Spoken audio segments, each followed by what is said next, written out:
Mount Vernon third graders. Here is chapter 7 called Secret and Spies. I learned a lot during that week before Christmas vacation. I learned about the science fair and the grand prize. I learned that Mr. Lenny Gordo did not work for a circus, and I learned that I wanted to win that Bluntium 12 computer. I learned that sometimes my dad can be a KIADIA. I learned about the scientific method. And I learned that just because you're in third grade, it doesn't mean you can't read some long words.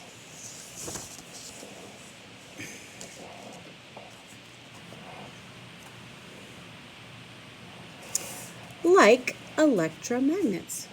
That's the fancy name for the kind of magnets you make with wire and iron and electricity. That's something else I learned, because the rest of that week before Christmas, I read all I could about magnets.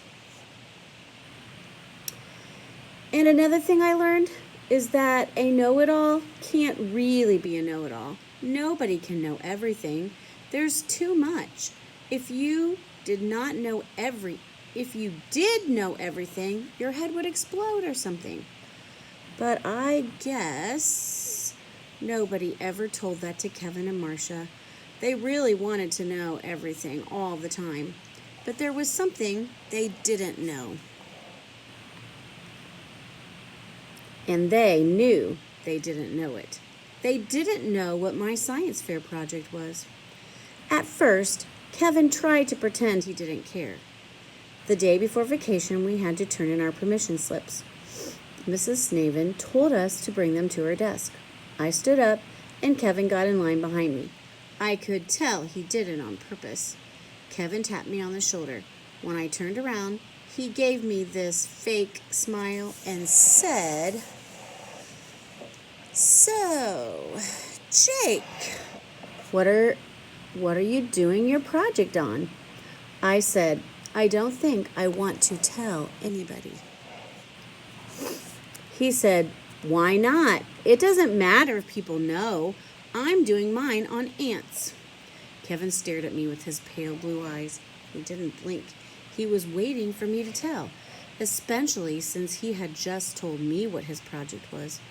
But I just smiled and nodded and said, "Ants. Yeah, ants are cool." And then I turned away because I had to hand my slip to Mrs. Snaven.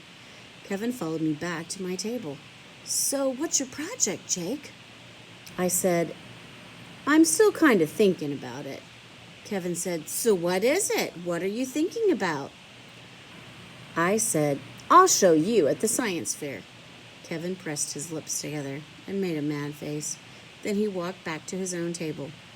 "You see, I'm a good secret keeper. 2 years ago, Abby broke a little china statue my mother had on a shelf.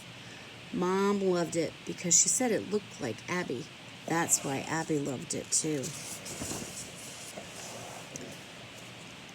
One day, Abby pushed a chair over to the shelf and she took it down. When she started playing with it, the head broke off. Abby brought it to me. She was crying. She was afraid she would get in big trouble. I used some white glue to put the head back on. I was very careful. You couldn't even tell it was broken. I put it back on the shelf, and I promised I would keep it a secret. And I did. Of course, about a week later, Abby told Mom about the statue herself, and Mom wasn't even mad. Even so, I kept the secret. And then there was the time a friend of mine was at YMCA camp with me, and in the middle of the night, he woke me up. He whispered, "Jake, I wet my bed. What should I do?" That's the kind of thing a kid can get a bad nickname for. So I helped him get the sheet off his bunk.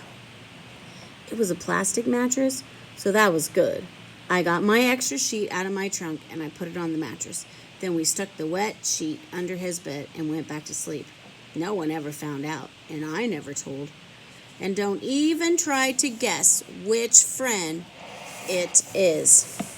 Because I'm not telling. Ever. It's a secret. So I decided my science fair project was going to be a secret too. Why tell anybody? Especially Kevin Young. And Marcia. She never asked. She just snooped. And she was lousy at it. It was like I had radar. I could always tell when Marcia was trying to spy on me. So I let her see me work, and I let Kevin see me too. It was during our library period on the last day before vacation. I let Marcia see me check out a book on snakes. Then I let Kevin see me looking at stuff about sharks in the encyclopedia. Then I used Encarta to look up an article about weasels, and I left it on the computer screen a long time. I even took some notes. And Marcia saw me. Then, 10 minutes later, when Kevin was waiting at the printer, I printed out this article about rodents with a big picture of a rat. When I went to get it, Kevin handed it to me with a smile, and I smiled back. Near the end of library time, I saw Kevin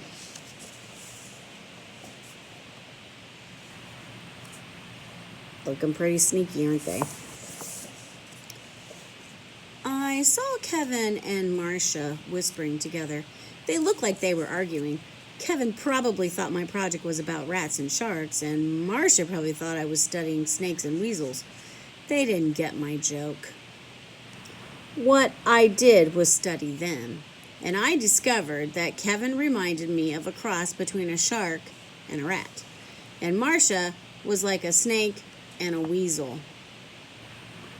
When they didn't know, what they didn't know was that in the bottom of my backpack, down in a safe, dark place, I had 3 great books, all about magnets. Magnets you can make, and the winning science fair projects. And those 3 books were enough to help me win my new computer. Because the best thing I learned that week before vacation was this. To be a good know-it-all, you don't have to know what anybody else is doing. And you don't need to know everything. You just have to know enough. Plus, it helps to have a big drawer full of junk.